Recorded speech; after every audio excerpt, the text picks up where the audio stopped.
Assalamualaikum warahmatullahi wabarakatuh. Assalamualaikum warahmatullahi wabarakatuh. Selamat pagi dan sejahtera untuk kita semua. Ya, mari kita lihat slide saya sudah dipasang ya. Ya, Oke, kemudian sudah lihat semua ya. Bisa, Bro. Ya, oke. Ya, mari kita coba bahas mengenai peranan filantropi dan SDGs dan juga di era CKN.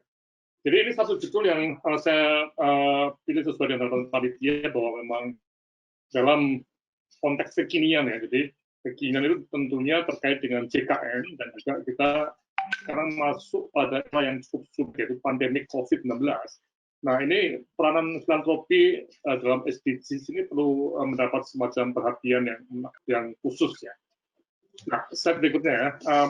Saya akan mencoba untuk membahas dalam tiga hal ya. Pertama, mengapa filantropi perlu dikembangkan di era JKN. Dan yang kedua, kebijakan pendanaan kesehatan yang kita lihat dan secara kreatif dan preventif ya. Nah, apakah filantropi sudah masuk? Kemudian, bagaimana filantropi dan SDG?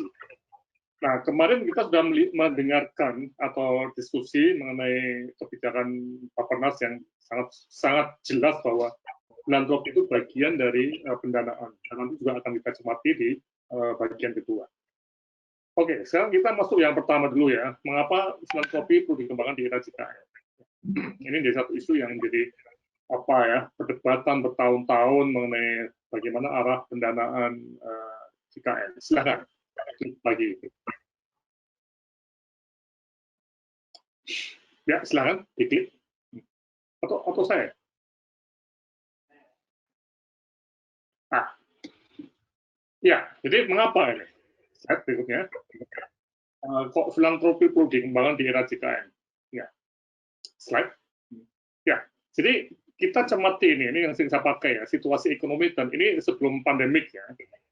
Sektor kesehatan itu banyak bertumbuh pada APBN yang lemah dan digambarkan dengan grafik berwarna merah. Ya. Jadi grafik yang berwarna biru itu adalah pertumbuhan GDP kita, Gross Domestic Product.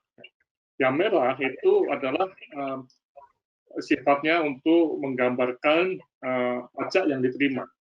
Jadi kalau kita lihat logikanya dengan GDP yang meningkat tinggi itu pajak juga meningkat tinggi, tapi ternyata tidak nih. Nah nih, jadi pajak kita itu lemah. Nah, dana masyarakat tidak banyak masuk ke pajak. Nah, ini yang mau kita lihat. Artinya masyarakat itu punya uang. Ya, slide berikutnya.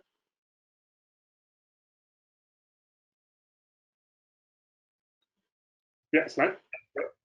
Atau saja ya, lebih mudah nggak ya? Pak Yudi lebih mudah saya nggak? Oke deh, saya coba share di sana. Kami persilakan Prof. Laskono, karena ini memang ada sedikit delay Pak untuk menampilkan next slide. Ya. Coba ya.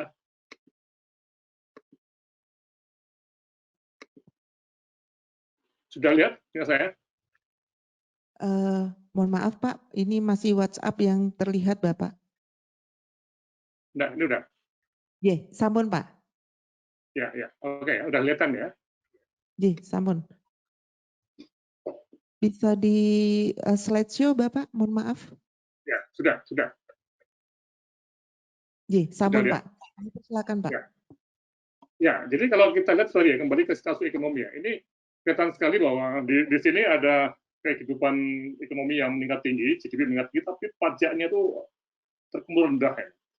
Nah, jadi ini menjadi satu peluang untuk nanti kita lihat filantropi ya. Kemudian kalau kita cermati, skema pendanaan itu meningkat tinggi selama tahun 2010 sampai 2016 ya, seperti ini ya. Nah, tapi apakah ini benar ya, karena kutip ketika bicara mengenai konteks APBN yang turun ya secara lemah ya. Kemudian dalam model ini terjadi suatu defisit total BPJS yang semakin besar ya. Jadi mohon dilihat dalam konteks pemberian APBN ya. APBN yang lemah itu menjadi penanggung jawab utama. Nah, ini yang perlu kita cermati betul ya. Dan APBD tidak menanggung defisit dan masyarakat mampu itu tidak menanggung defisit BPJS. Nanti kita lihat.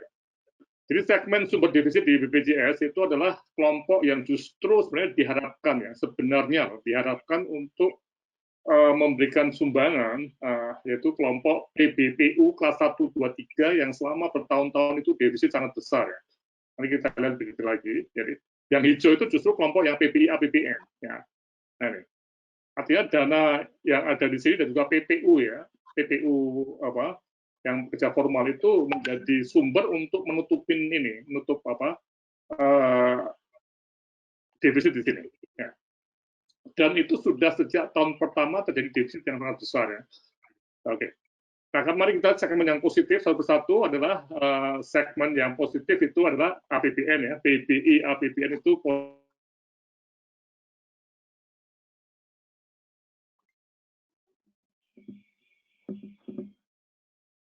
dari belanja PPU ya, yang ASN Polri ABRI itu juga demikian ya.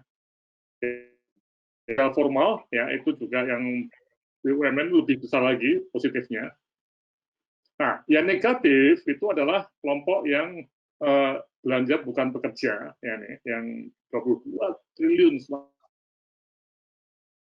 5 tahun ya. Ini banyak tapi lebih banyak lagi yang kelompok yang kalau ini PBI-APBN juga minus tapi tidak begitu banyak. Nah, ini yang paling skor ya. Jadi pekerja informal PBPU yang kelas 1, 2 dan 3 ya. Selama 5 tahun sampai 2018 sampai 62,9 triliun. Jadi ini besar sekali dan sebagian dari mereka itu bukan miskin atau tidak mampu ya, tapi punya kemampuan untuk membayar. Nah, sehingga dana PBI-APBN itu sebagai tiang utama untuk BPJS yang kita cermati, dan ironisnya itu dana yang seharusnya untuk masyarakat yang miskin dan tidak mampu ternyata sebagian ya diberikan orang yang mampu. Jadi ada suatu subsidi yang keliru ya, atau salah subsidi yang harusnya mereka untuk yang miskin dan tidak mampu ternyata dipakai oleh yang mampu. Sehingga ada yang dikorbankan. Contoh kebijakan kompensasi yang wajib dikerjakan oleh BPJS. Selama 6 tahun ini, perintah Undang-Undang SJSN tidak pernah dijalankan dalam kompensasi, walaupun tidak dinyatakan laporan bahwa ada, tapi jumlahnya sangat-sangat sedikit, ya, tidak signifikan untuk seluruh problem yang ada di Indonesia Timur, yaitu dan Indonesia yang terpencil ya. Jadi kompensasi itu untuk memberikan semacam bantuan SDM dan juga sebagian dana untuk operasionalisasi supaya akses lebih baik lagi. Nah, langkah ke depannya memang kita harus betul-betul melihat pada pendanaan, apakah kita memang harus bertumpu pada APBN atau harus mencari berbagai sumber dana lain, termasuk premi PBPU dinaikkan dan juga sumber-sumber dana kesehatan lain di luar jalur APBN. Mengapa? Karena kembali bahwa kita melihat bahwa di sini itu kita lemah, dan ini bisa lebih parah kalau COVID itu kita bisa pasang datanya, karena dari beberapa laporan itu kita minus ya pertumbuhannya, jadi ini bisa turun. Nah, ini mungkin bisa naik, tapi secara rupiah juga secara absolut bisa turun. Kita belum punya data yang pasca COVID-19 ini ya. Tapi ini berat betul ya kalau kita lihat ya. Ya. Nah, mengapa sulit menaikkan tax ratio? Karena kalau kita lihat pajak di Indonesia itu yang diandalkan itu bukan pajak individual ya atau pendapatan ya, tapi justru yang paling itu pajak-pajak penjualan. Ya. Jadi ini 34% itu PPN, barang mewah, cukai, khususnya tembakau. Pajak pendapatan itu sedikit ya. Ya. Dan itu pun sebagian besar berasal dari pajak korporasi ya, pajak perusahaan yang 3/4 ya. Jadi pendapatan korporasi itu lebih tinggi dibanding pendapatan perorangan, sehingga pajaknya juga demikian. Kemudian pendapatan minyak dan gas yang juga ini juga menurun ya. Jadi sulit sekali untuk menaikkan pajak-pajak secara politis, juga sulit sekali apalagi sekarang dengan pandemi ini ya. Ini bagaimana menarik pajak itu supaya lebih banyak lagi ya. Oke, jadi sekali bahwa pajak pendapatan itu untuk perorangan sedikit, tidak kuat untuk redistribusi dari yang kaya dan yang miskin. Dengan demikian, sektor kesehatan bertumpu pada dana pemerintah pusat yang relatif sedikit. Kemudian kemampuan pajak rendah dan pandemi COVID menyedot dana pemerintah dan mengurangi pajak. Nah, sehingga perlu mencari dana di luar APBN. Kemudian kedua, nah sekarang dari sini kita akan masuk pada kebijakan pendanaan pembangunan kuantitatif dan preventif, apakah filantropis sudah masuk nih. Nah, kita melihat memang dari model yang saya pakai itu memang ada sumber dana pemerintah dan sumber dana masyarakat. Nah, filantropis sebenarnya termasuk bagian dari sumber dana masyarakat yang perlu kita cermati. Ini bukan sebuah pendapatan yang seperti pajak yang masuk ke pemerintah ya, tapi ini langsung dari masyarakat ke masyarakat. Nah, jadi kalau kita lihat dengan pajak yang rendah tadi, kita mau tidak mau akan menghadapi dampak di mana pendanaan kesehatan yang masih kurang. Nah, sekarang apa prospek filantropi tadi? Ini yang menarik bahwa ketika bicara mengenai pemerataan yang tidak berjalan baik, ini prospek filantropi ini bisa menjadi satu pengaman atau salah satu solusi untuk supaya akses membaik ya biaya transportasi dan sebagainya. Tapi ini sekali filantropis bukan menggantikan dana-dana pemerintah yang besar ya, tapi melengkapi. Misalnya BPJS tidak mempunyai dana untuk memberikan kompensasi bagi daerah terpencil dan sulit ya. Mas, sebagian transportasi itu apa bisa ditangani oleh kelompok filantropi. Juga misalnya pemerintah tidak punya dana cukup untuk mengirim SDM. Nah, bisa nggak sebagian itu dipakai untuk menambah pendapatan masyarakat, SDM kesehatan yang dikirim ke daerah yang sulit. Juga peserta BPJS yang gagal membayar secara baik ini apakah bisa ditambah dengan filantropi. Nah, jadi ini ada peran untuk dana filantropi dalam konteks pelayanan kesehatan. Nah, untuk layanan bermotif itu memang masih mengalami kekurangan dana, terutama untuk menjangkau masyarakat luas dan juga berbagai kebutuhan yang terkait dengan SDG membutuhkan dana yang sangat besar. Ya, jadi juga ada peran untuk dana filantropi. Kemudian bahan dari Pak Pungkas, Pak Pres kemarin, itu jelas menyatakan bahwa peluang filantropi dalam pembangunan itu sudah dinyatakan secara eksplisit. Ya. Jadi ini sudah ada peran kemitraan yang ada di papernya Pak Pungkas kemarin ya. Jadi ini sebagian dari paper beliau saya pakai di sini. Jadi sangat-sangat bisa dipergunakan. Nah, sehingga pertanyaan pentingnya bagaimana teknisnya ini yang jadi isu kunci ya. Karena kesimpulannya filantropi sudah ada dalam kebijakan pusat. Oke, terakhir mengenai bagaimana sebaiknya. Nah, ini kita coba mengusulkan dalam SDG itu ada berbagai goal yang sangat terkait dengan kesehatan. Ini goal 2, 3 ini ya.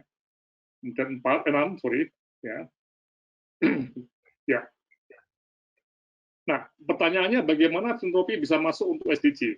Nah, ini yang saya lihat ya, kita perlu menggunakan pendekatan social determinants of health ya, di mana kita mempunyai model seperti ini yang sering kita bahas pada SDG, bagaimana social determinant of health itu bisa membantu untuk mengembangkan program untuk memperbaiki SDG. Jadi ini pendekatan ini bisa kita lihat mulai dari pendekatan yang mengarah ke lifestyle, kemudian ke jaringan sosial dan komunitas dan seterusnya ya. Nah, di dalam program ini nanti kita akan masukkan filantropi. Sebagai contoh, cakupan program sektor kesehatan SDH ini bisa kita lihat mulai dari pengobatan formal, kemudian prokes dan pencegahan sampai berbagai kegiatan yang memperkuat kesehatan seperti keselamatan di jalan raya dan sebagainya. Artinya, nah di setiap program tersebut dapat masuk dana filantropi yang dikelola banyak pihak. Ini yang menjadi isu kunci. Kenapa? Kalau kita melihat, ada 2 kelompok filantropis yang kemarin sudah dibahas Pak Jody ya. Berdasarkan jumlah sumbangannya yang dapat A, memberi sumbangan banyak, jumlah rupiahnya sedikit, ya. Memberikan sumbangan banyak, jumlah rupiahnya, tapi jumlah orang lembaganya sedikit. Ini misalnya tadi seperti modelnya foundation, Pak Tahya atau Pak Tahen ataupun Bill Gates seperti itu ya. Kemudian yang B itu beri sumbangan sedikit jumlah rupiahnya, namun jumlah orangnya itu namanya banyak sekali ya. Nah, ini yang perlu kita petakan juga. Dan ini kelompok-kelompok yang seperti jemaah masjid ataupun gereja yang tiap minggu berkumpul, tiap Jumat berkumpul, memberikan uang sedikit, tapi jumlah yang memberikan itu banyak. Nah, sekarang bagaimana konteksnya itu? Kita bisa membuat semacam kegiatan-kegiatan yang bisa meningkatkan yang A dan B. Ya. Nah, di Indonesia memang yang A ini tidak begitu banyak ya, karena kalau begitu Indonesia itu sudah semakin meningkat ekonominya, itu filantropisme internasional cenderung akan masuk ke Afrika ataupun daerah yang lebih sulit dibanding Indonesia. Nah, ini memang kenyataan ya. Ya. Nah, kemudian filantropi domestik seperti kemarin Pak Jody Piper itu jalankan ya, itu masih sulit data dan belum ada data jelas mengenai CSR juga ya. Nah, jadi Indonesia juga harus melihat bahwa dengan suatu situasi yang seperti sekarang ini itu ternyata data itu belum terlihat jelas ya untuk yang kelompok A. Nah, yang kelompok B itu mulai berkembang dan juga sangat banyak yang kecil-kecil ya, misalnya crowdfunding www.kitabisa.com kecil tapi kemudian banyak ini bisa menjadi besar juga seperti www.kitabisa.com itu sudah sampai ke triliun rupiah ya apa omsetnya. Kemudian konsep-konsep amal dan sebagainya itu mulai banyak dikerjakan oleh society-society yang ada di Indonesia. Sehingga potensi dana filantropi itu SDG itu bisa kita lihat seperti ini. Ini kegiatan SDG. Nah, nanti kita perlu kita bikin workshop mengenai bagaimana kegiatan SDG ini dan sangat lokal juga ya, itu bisa mendapat dana filantropi dari kelompok A ataupun kelompok B. Jadi kuncinya bagaimana kegiatan-kegiatan di lokal ya, kita tidak hanya bisa nasional ya, seperti sanitasi itu ya, itu lokal ya. Itu bagaimana kelompok B bisa urunan untuk mendapatkan jamban umum ya, misalnya seperti itu ya. Ini ada crowdfunding di kelompok B ya, jumlahnya sedikit rupiah tapi banyak yang menyumbang untuk kegiatan sanitasi misalnya. Nah, dengan cara seperti ini, sekali lagi bahwa kita tidak hanya bicara mengenai nasional, tapi juga lokal sampai ke desa, kabupaten kota, itu harapannya terjadi suatu filantropi yang masuk ke desa ya, itu yang sering dibahas oleh Bu Nova dalam diskusi-diskusi di WA Group ya. Ini perlu betul kita maksimalkan potensinya. Saya kira itu Pak Judis yang bisa saya sampaikan. Mari kita diskusikan. Terima kasih.